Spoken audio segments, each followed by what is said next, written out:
Hello विद्यार्थियों, अपने रासायनिक बल गति का ये सेकंड लेक्चर है, सेकंड वीडियो है। इसमें कुछ क्वेश्चन करेंगे अपने जो एग्जाम में 2 नंबर में या 3 नंबर में थ्योरी में आएंगे। तो इसमें से पहला क्वेश्चन है आणविकता अर्थात क्या। तो एक बार समझ लो, बाद में थ्योरी तो ईजी है। क्या होता है आणविकता? भाई जब जब कोई प्रक्रिया होती है तो क्या होता है, घटक कण आपस में टकराते हैं। जब टकराएंगे उसे हम संघट कहते हैं। बोले कोई स्पीसीज यानी अणु, परमाणु अथवा आयन जब आपस में टकराएंगे क्या कहलाएगा? वह संघट। जब संघट होगा तो पुराने बंध टूटेंगे, फिर नए बंध बनेंगे और हमें उत्पाद मिलेगा। तो यहाँ पे जैसे कोई एग्जाम्पल लिखा हुआ है, जैसे लिखा है पहली प्रक्रिया है, तो ए से बन रहा है बी प्लस सी।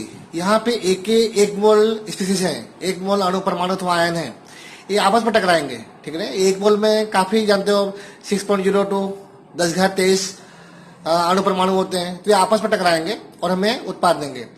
तो ये जो प्रक्रिया है क्या कराएगी? प्रक्रिया एक आणविक है, अणु 1 ही मोल अणु है, वो आपस में टकराकर प्रक्रिया कर रहा है और हमें उत्पाद मिल रहा है। एग्जाम्पल नंबर 2, यहाँ पर लिखा हुआ 2 ए है, वस्तु वही है पर लिखा हुआ 2 मोल है और XY मिल रहा है। तो यहाँ पर 1 मोल अणु ए का है, दूसरा भी 1 मोल अणु ए का है, तो आपस में टकराकर उत्पाद बना रहे हैं। यहाँ पर 2 मोल अणु भाग ले रहे हैं, तो ये प्रक्रिया क्या कहलाएगी? ये प्रक्रिया द्विआण्विक है। ठीक है, इस प्रकार लास्ट में एग्जाम्पल दिया हुआ है 2A + B, इससे हमें कुछ मिल रहा है निपज। तो यहाँ पर 2 मोल ए के हैं, ठीक है, 1 मोल बी का है, ये आपस में टकराकर संघट करके आपस में प्रक्रिया कर रहे हैं। तो क्या कहलाएगा? प्रक्रिया कहलाएगी त्रिआण्विक प्रक्रिया। तो एक आणविक, यह द्विआण्विक और ये त्रिआण्विक प्रक्रिया। ठीक है, जिसके ऊपर से क्वेश्चन एग्जाम में आता है। तो वह संख्या परमाणुओं की जो आपस में टकराते हैं, संघात करते हैं और उत्पाद देते हैं, उन्हें कहेंगे अपने आणविकता। तो कोई भी प्रक्रिया 2 टाइप की होती है। एक होती है प्राथमिक प्रक्रिया, जो प्रक्रिया एक ही स्टेप में हो जाए। ठीक है, इसमें सिर्फ प्रक्रिया आपस में टकराए और निपज मिल जाए। और जो जटिल प्रक्रिया है, जटिल प्रक्रिया या कहते हैं उसको संकलित प्रक्रिया, इनके बीच में अनेक स्टेप होते हैं। भाई पहले बनेगा I1 इंटरमीडिएट, फिर I2, फिर जाकर लास्ट में उत्पाद मिलेगा। तो जो ये आणविकता है, आणविकता कहाँ लागू पड़ता है? लागू पड़ता है सिर्फ जहां पर प्राथमिक प्रक्रिया हो रही हो।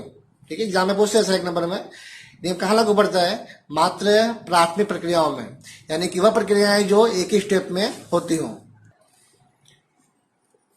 तो एग्जाम में क्वेश्चन अगर 2 नंबर में आवे तो इसकी अपनी व्याख्या पहले आएगी, फिर उसके एग्जाम्पल आएंगे। जैसे एग्जाम्पल लिखा हुआ है, अपने बुक में भी दिया हुआ है, अमोनियम नाइट्राइड का N2 और 2H2, यहाँ पर एक ही अणु भाग ले रहा है, एक लगे पर एक अणु होगी। यहाँ पर 2HI है, H2I2 है, यानी 2 मोल भाग ले रहे हैं, ये प्रक्रिया द्विआण्विक है। ऐसे 2NO + O2 में 2 अणु NO के हैं, एक अणु O2 का है, तो ये क्या प्रक्रिया कहलाएगी? त्रिआण्विक प्रक्रिया। और इसमें खास बात क्या होगी, जो जैसे प्रक्रिया आगे बढ़ती जाएगी द्विआण्विक, प्रक्रियाएं बहुत कम मिलती हैं और प्रक्रिया बहुत ही मंद वेग से होती है। ठीक है, और 3 से अधिक जो अणु वाली प्रक्रिया है वो किसमें आ जाती है? जटिल प्रक्रिया में आ जाती है, और वे 1 से अधिक पदों में होती है। पर वहां पे आणविकता का कोई महत्व नहीं रहता, क्योंकि अपने व्याख्या में क्या बोलेंगे कि जो प्रक्रिया कैसी होनी चाहिए? प्रक्रिया प्राथमिक होनी चाहिए। तो यदि वही अपने 3 टाइप की होती है मेन, एक आणविक, द्विआण्विक, त्रिआण्विक। चलो आगे बढ़ते हैं अपने। आणविकता और अपक्रिय कोटि की तुलना करो। एग्जाम में क्वेश्चन काफी आएंगे, तो ये बोलते 2 नंबर में आएंगे, तो इसमें 3 पॉइंट्स हैं। तो देखते दोनों में डिफरेंस क्या है। जानते हैं भाई, यहाँ पे जो अणु संख्या है हमेशा संख्या में से पूर्णांक में आएगी, अपूर्णांक तो आएगी नहीं। ठीक है भाई, 3 अणु है, 2 अणु है, 1 अणु है। लेकिन यहाँ पर जो कोटि है कि किसी मात्रा है, वह उसको कहाँ से इसका मान मिलता है? इसका मान मिलता है प्रयोग करने पर। अपने आगे बात कर चुके हैं, प्रयोग से इसका मान निकलता है। और यह शून्य हो सकता है या अपूर्णांक भी होता है, पूर्णांक भी होता है। लेकिन जो ये आणविकता है कभी भी शून्य अपूर्णांक नहीं होगी, पहला पॉइंट। नंबर 2, इसमें अगला पॉइंट बोलेंगे अपने कि यह प्रक्रिया जो कोटि है कहाँ लागू पड़ता है? हर प्रक्रिया, चाहे प्रक्रिया प्राथमिक हो, चाहे द्वितीयक हो, चाहे जटिल प्रक्रिया हो, सब पर लागू पड़ेगा। लेकिन जो ये आणविकता है मात्र प्राथमिक प्रक्रियाओं पर ही लागू पड़ती है। और आपका लास्ट पॉइंट है कि जटिल क्रियाओं में कोटि कैसे नक्की करते हैं? सबसे मंद पद हो, जो भले प्रक्रिया अलग स्टेप में होती हो, सबसे मंद पद हो उसके आधार पर नक्की की जाती है। और यहाँ पर जो सबसे मंद पद होगा उसकी जो आणविकता आएगी और जो कोटि दोनों समान होती है। ठीक है, ये लास्ट पर ध्यान से करना है। सबसे मंद पर भी डिपेंड करता है कोटि, जो सबसे मंद पद हो जो उसकी जो कोटि आवे वही उसकी आणविकता होती है। ठीक है, तो एग्जाम में एक दूसरे के MCQ में आता है कि प्रक्रिया अनेक स्टेप में हो रही हो, तो कैसे नक्की करेंगे कौन सा स्टेप में है? तो बोलेंगे जो सबसे मंद पद वाला स्टेप होवे, जहां भी जो मंद गति से हो रहा हो, मंद वेग से हो रहा हो, वही स्टेप अब क्रिया का कुल वेग नक्की करता है। ठीक है, तो आपके काफी काम आएगा एग्जाम में, एमसीक्यू में खास करना है पॉइंट कि भले अलग अलग स्टेप में हो, कोई फास्ट हो रहा है, कोई मध्यम हो रहा है, कोई धीमे हो रहा है, जो सबसे धीमे होगा वही प्रक्रिया का क्या नक्की करेगा, वेग नक्की करता है। अब आगे एक नया क्वेश्चन आएगा। क्वेश्चन एग्जाम में कम से कम 3 मार्क्स में आता है। तो क्वेश्चन क्या है, शून्य कोटि की अपक्रिया के लिए समाकलित वेग समीकरण प्राप्त करो। कि पहले क्या आपने पढ़े थे अवकल वेग समीकरण, अब क्या आएगा समाकलित वेग समीकरण। तो ऐसे लिख के आवे कि शून्य कोटि की अभिक्रिया के लिए वेग अचलांक के का समीकरण प्राप्त करो। एवं वही के निकालना हो तो ग्राफ पर से कैसे के निकालोगे, तो एक समीकरण प्राप्त करो और ग्राफ पर से भी के निकालने के लिए क्या करेंगे समझाओ। ठीक है, तो इसका एक कहाँ काम आता समीकरण है। मान लो कोई प्रक्रिया हो रही है, उसका मैंने उसका अभिक्रिया वेग निकाल लिया और एक निश्चित समय पर निकालना हो तो निकालेंगे तत्काल वेग। लेकिन हमें बार बार निकालना हो, तत्काल निकालना हो भाई, जैसे समय है, जैसे आपको टी दिया गया है, टी कितना होगा 2 मिनट के बाद कितना वेग होगा, बोलो भाई चलो 8 मिनट के बाद कितना वेग होगा। ऐसे हमें अलग अलग समय पर वेग निकालना हो तो वो समीकरण इतना उपयोगी नहीं है। तो हमें क्या निकालना पड़ेगा समाकलित वेग समीकरण। तो बोले एग्जाम 1 नंबर में कहाँ काम आता है, तो भिन्न भिन्न समय पर किसका तत्काल वेग निकालना हो तो ये समीकरण बहुत ही उपयोगी है। देखते हैं अपने क्या समीकरण है, कैसे निकालेंगे इसको। मान लो कोई प्रक्रिया हो रही है आरसीपी प्रक्रिया हो रही है, आर रिएक्टेंट है, अभिकारक है, पी उत्पाद है। यह एक इसका लिखो अवकल वेग समीकरण, अपने जानते हैं क्या लिखेंगे, माइनस में डी/dt क्योंकि अभिकारक है माइनस आएगा, इक्वल टू के लिख के आर जाएगा। और जीरो क्यों आया, क्योंकि प्रक्रिया शून्य कोटि की है, जीरो लिखा मैं करेंगे अपने। अच्छा, इसको आगे हल करो भाई, R0 कितना जाता है 1 होता है। ठीक है, अब डी आर करता बनाओ, dt वहां ले जाओ, क्या हो गया के dt, और माइनस यहाँ पे आ गया। अब यहाँ पे लिखेंगे दोनों तरफ समाकलन करने पर, यहाँ पर दोनों तरफ क्या करेंगे अपने समाकलन करेंगे, तो इसे कहते हैं समाकलन या कहते हैं इंटीग्रेशन। तो क्या होगा डी आर का आपको याद होगा, जिसका भी आगे पढ़ा होगा फिजिक्स में मैथ्स में, भाई डी आर क्या होता है, आर आता है, के अचलांक है, dt का क्या जाएगा टी आ जाएगा, तो प्लस आई। यहाँ पे आई क्या है, एक टाइप का समाकलन अचलांक है। अब मुझे निकालना है भाई प्रक्रिया शुरू हो रही है, जो टी दिया हुआ है, समय दिया हुआ है, अब प्रक्रिया शुरू हो रही है तो टी बराबर सुन लेंगे, और जो अभिकारक है उसे अपने क्या मान लेंगे, R0 मान लेंगे, R0 मान लेंगे।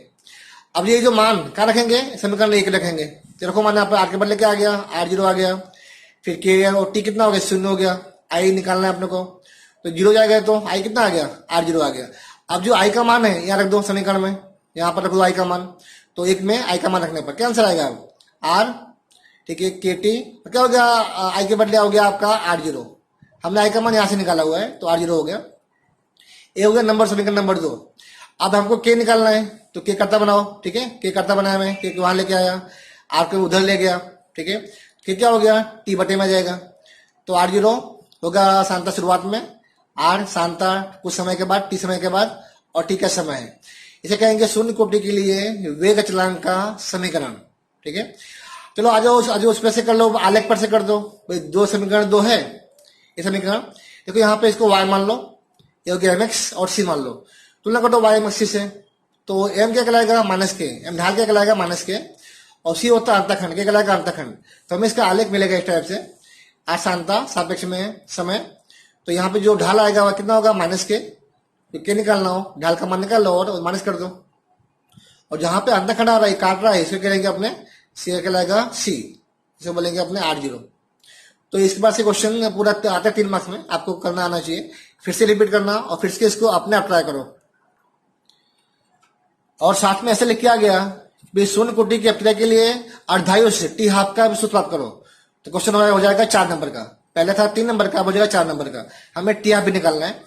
तो लिखा है अर्धायुष, क्या होता है अर्धायुष, मान लो कोई प्रक्रिया हो रही है। ठीक है, किसी अपक्रिया में जो अपकारक है उसकी जो प्रवेश क्षमता है वो R0, उसको आधा होने के लिए जो समय लगेगा वो कहलाएगा अर्धायुष से। मान लो कि R0 10 मोल है, प्रक्रिया आगे हो रही है, धीमे धीमे आर कम होगा, जब हो जाएगा, जब R0 10 मोल था वो कितना बाकी बचेगा 5 मोल, तो जो समय लगेगा वो कहलाएगा अर्धायुष से। ठीक है, तो इसका हल करते अपने, तो भाई मान लो समीकरण अपने प्राप्त किया है अभी, के बराबर R0 minus R upon T, और यहाँ पर टी बराबर टी हाफ ले लो, इसको अर्धायुष कहते हैं। और कितना आर होना चाहिए? आर होना चाहिए R0 का आधा, यानी कि R0/2। इसको ले लो वहां पे, इसका मान रखो समीकरण में, मान रखा मैंने। आर के बदले रख दिया R0/2, यहाँ पे टी के बदले टी रख दिया। ठीक है, क्या हो जाएगा? अब टी को करता बनाओ, के नीचे आ गया, तो एक में से आधा गया, आधा बचेगा, और यहाँ पर के नीचे आ गया, तो आपका समीकरण हो गया टी हाफ। एग्जाम में पूछते हैं एमसीक्यू में, यहाँ से एमसीक्यू आता है भाई टी हाफ अगर शून्य कोटि की प्रक्रिया है तो क्या संबंध है टी हाफ का और R0 का? दोनों आपस में समानुपात में है। और क्या संबंध है टी हाफ और वेग अचलांक का? दोनों आपस में व्यस्त अनुपात में है। ठीक है, ये आपको करना है। तो एग्जाम में एमसीक्यू में पूछते हैं तो आपको ऑप्शन देंगे, आपको आना चाहिए। आगे बढ़ते हैं अपने, चलो शून्य कोटि की प्रक्रिया है, इसी कुछ एग्जाम्पल समझाओ। शून्य कोटि पर कौन सी प्रक्रिया शून्य कोटि की होती है? अथवा चलिए क्या 2 नंबर में अमोनिया के विघटन की प्रक्रिया शून्य कोटि की है, समझाओ। चलो मान लो कि ये प्रक्रिया उच्च दाब पर शून्य कोटि की है। तो क्यों शून्य कोटि की है समझते अपने, कि जो ये मान लो आपका पीटी उद्दीपक है, ठीक है, ये सब अमोनिया गैस भरी हुई है, सब अमोनिया गैस है। ये गैस इसी सतह पे आएगी, यहाँ पर इसका ऊर्जा मिलेगी और इससे विघटन हो जाएगा N2 और H2 में। तो जब ये मान लो कि यहाँ दाब कम है तो यहाँ पे अमोनिया गैस आई, ठीक है, बैठी, यहाँ पर इसका विघटन हुआ, फिर उत्पाद मिल गया। फिर गैस आई, यहाँ पर इसका विघटन हुआ, उत्पाद मिल गया। कब दाब कम हो? तब मान लो कि यहाँ दाब ज्यादा है, यहाँ ज्यादा गैस भरी हुई है, गैस की मात्रा अधिक है, क्या होगा? सब गैस यहाँ के बैठ गई, जब गैस अधिक थी सब यहाँ के बैठ गए, ठीक है, आप पूरा पैक हो गया, अब जगह ही नहीं है। अब जितनी जगह खाली हो रही है वहां पे पूरा जगह पूरा भरा हुआ है, तो ये उत्पाद बन जा रहा है। अब इस अवस्था में आप कितना भी गैस बढ़ा दो, कुछ भी आप बढ़ा दो, कुछ भी कर दो, तो फिर प्रक्रिया में वेग में कोई असर पड़ेगा नहीं, क्योंकि सांद्रता आपने भले बढ़ा दी, पर यहाँ जगह होनी चाहिए, जगह तो है नहीं, पूरा पैक है। जब पूरा पैक है प्रक्रिया उसी स्पीड में होगी। आप सांद्रता कुछ भी कर लो, चाहे बढ़ाओ, कितना और बढ़ाओ, उच्च दाब करो, पूरा जगह इसका पूरा भर दो, तो प्रक्रिया अपने स्पीड से होगी, क्योंकि यहाँ पर अन्य अभिकारक की जगह है ही नहीं, पूरी जगह पैक हो चुकी है। तो ऐसी प्रक्रिया होती है जब दाब बढ़ाने पर भी प्रक्रिया वेग में कोई असर न पड़ता हो, उसे प्रक्रिया कहते हो प्रक्रिया शून्य कोटि की है। यहाँ पर वही लिखा हुआ वेग बराबर के NST की 0। 0 मतलब क्या, कि इस पे पूरा एक हो जाएगा, यानी कि ये सांद्रता बढ़ा दो, कुछ भी कर दो, दाब बढ़ा दो, तो भी जब यह जगह ही नहीं है बैठने के लिए, इतनी सांद्रता पहले से भरी पड़ी है, तो बढ़ाने पर भी कोई असर पड़ेगा नहीं। तो प्रक्रिया कहलाती है प्रक्रिया शून्य कोटि की है। इसके अलावा स्वर्ण सतह पर HI का उष्मीय विभजन प्रक्रिया भी शून्य कोटि प्रक्रिया होती है। जैसे वहां तक पेटी था, यहाँ पर AU है, और वहां पे अमोनिया था, वहां पे HI है। यह प्रक्रिया भी शून्य कोटि की होती है। थोड़ा अपने आगे बढ़ते हो, क्वेश्चन काफी है, मोस्ट टाइप के क्वेश्चन आ रहा है एग्जाम के लिए। पे कि प्रथम कोटि की अपक्रिया के लिए संकलित समीकरण पहले आपने किए थे शून्य कोटि के लिए, अब आएगा प्रथम कोटि के लिए संकलित वेग समीकरण प्राप्त करो अथवा वेग अचलांक समीकरण प्राप्त करो। तो वो सेम नियम है, सेम आपने करेंगे वही का वो जो पहले किए थे। तो मान लो कि RCP प्रक्रिया है, ये प्रक्रिया प्रथम कोटि की है, ठीक है, क्या लिखेंगे देखिए अब, dR/dt माइनस में, क्योंकि अभिकारक है, इक्वल टू के लिखी क्या जाएगा, अभिकारक आ जाएगा R, ऊपर क्या आएगा 1 है, क्योंकि 1 क्या है, क्योंकि ये प्रक्रिया प्रथम कोटि की है। अब पहले अपने क्या किए थे, यहाँ पे तो भाई 1 के ऊपर होगा, तो यहाँ पर 1 होगा नहीं, तो R को नीचे ले आओ, R को नीचे ले आए, यहाँ पर dt को वहां ले गए, क्या हो जाएगा dR/r, और k और dt वहां चला गया, dt हो गया। अब फिर से वही पॉइंट, दोनों ओर समाकलन करने पर क्या हो जाएगा, dR/r का समाकलन इक्वल टू के, बाहर आ जाएगा अचलांक के, फिर dt आएगा समाकलन। तो आपको याद होगा कि 1/x dx क्या होता है, ln mod x होता है, तो यहाँ क्या आ जाएगा ln r आ जाएगा, और के बाहर है dt का t आ गया, और प्लस i क्या होता है, पहले याद करो अपने बात किए थे अभी, आई होता है समाकलन अचलांक। अगला पॉइंट, जब प्रक्रिया शुरू हो रही हो, t 0 हो, उस समय r क्या मान लेंगे, r0 मान लेंगे, और ये मान रखो समीकरण में एक में क्या हो जाएगा ln r0, t के बदले 0 आ गया, और i कितना हो जाएगा, i बराबर हो गया ln r0, ये मान रखेंगे समीकरण नंबर 1 में, ठीक है। तो क्या होगा, लिख दो यहाँ पे ln बराबर माइनस के टी, और i के बदले में ln r0, ठीक है। अब मुझे k निकालना है, k करता बनाओ, ठीक है, और इसकी इधर ले आओ। आप k करता बनाकर क्या हो जाएगा, अगर लोग दिया हो तो ये अगर माइनस दिया हो तो क्या होता है, वो बटे में लिख लेंगे अपने, r0/r बटे में लिख लेंगे। और लास्ट पॉइंट k निकालना है, तो t बटे में जाएगा 1/t ln ऑफ r0/r। यहाँ पे r0 क्या है कि सांद्रता है शुरुआत में अभिकारक की, और ये सांद्रता है t समय पर कितनी बाकी बची। खाली बात कर रहे हैं अभिकारक, बात कर रहे हैं, इसमें कोई उत्पाद नहीं है, खाली अभिकारक शुरुआत में, और लास्ट पे कितना बाकी बचा हो यहाँ आ जाएगा। और लास्ट पॉइंट जो ln है इसका मतलब होता है 2.303 log, ठीक है। तो यहाँ लिख दो ln के बदले में k इक्वल टू टी तो नीचे है, यहाँ आएगा 2.303 log आ गया और यहाँ पर हो जाएगा r0/r। तो ये समीकरण है। ये समीकरण क्या कहलाता है? समीकरण 3। ये काफी आईएमपी है ये समीकरण। इसके लिए जो समीकरण 4 नंबर है, सवाल करने के लिए बहुत आईएमपी है। अपने बुक में जो स्वाध्याय में सवाल दिए गए हैं उसमें से आधे सवाल इसके पे डिपेंड करते हैं।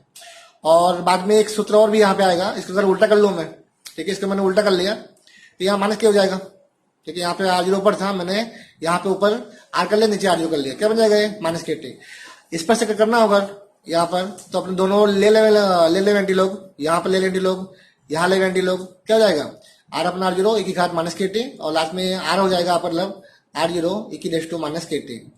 कभी ये एक्स्ट्रा कभी पूछे बाई चांस तो आपको आना चाहिए, लेकिन अपने एग्जाम में खाली इतना लिख के आना है। अब अगर प्रथम कोटि के लिए आलेख पर से k निकालना हो, ठीक है, तो क्या करेंगे अपने, तो आपको ये समीकरण याद करना पड़ेगा। समीकरण नंबर 2 अपने जो आगे भी प्रूव किए थे, ln r equal to -kt plus ln r0।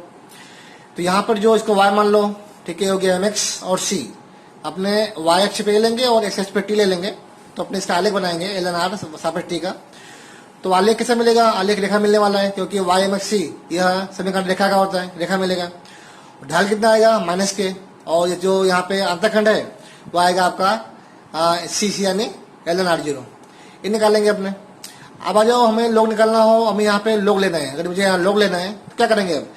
तो अभी चलो देखते हैं, जो समीकरण नंबर 2 था, यहाँ पे 2 क्या होता है, ln का मतलब होता है 2.303 log, तो रख दो यहाँ पे ln के बदले में, तो क्या हो जाएगा 2.303 log r equal to -kt और 2.303 log r0। अब इसको करता बनाओ, इसको बटे में ले आओ, संख्या को, संख्या इसी बटे में आ गई, संख्या यहाँ पे कट जाएगी। तो अब यहाँ चेक करो, इसको मान लो y अक्ष, इसको मान लो t को मान लो x अक्ष, तो क्या लगा m इसी बन गया, तो y बराबर mx c बन जाएगा। तो बस यहाँ कर लो, लोग r लोग यहाँ लिख लो y अक्ष पे, और यहाँ t लिख लो, t आ जाएगा यहाँ पर x अक्ष पे। ढाल क्या आएगा, ये ढाल पूरा आएगा m बराबर -k/2.303, और जो आपका c अंतखंड है हो जाएगा log r, ये जो log r शुरुआत का सांता है बोलेंगे log r0, यहाँ 0 कर लेना। अच्छा, अब आ जाओ आपका लास्ट पॉइंट। कुछ आप बोलो, कुछ एग्जांपल दे रहे एग्जाम में एमसीक्यू में कि एग्जांपल प्रथम कोटि के है कि नहीं, जो बुक में दिया गया वो याद करना है, बाहर की याद नहीं करने। इथिन का हाइड्रोजनेशन, यानी कि इथिन दिया हो, H2 मिलाएंगे बन जाएगा इथिन बन जाएगा। यह प्रक्रिया प्रथम कोटि की होती है। और कोई भी रेडियो एक्टिव प्रक्रिया दी हो, रेडियम हो, थोरियम हो, यूरेनियम हो, वह प्रक्रिया अगर 6 प्रक्रिया है तो वह प्रक्रिया भी हमेशा प्रथम कोटि की होती है। अब एग्जाम में लिखे आओगे, चलो भाई प्रथम कोटि की प्रक्रिया के लिए टी हाफ निकालो। जैसे वहां पे शून्य कोटि के लिए आया था टी हाफ, निकालो इसके लिए टी हाफ प्रथम कोटि के लिए।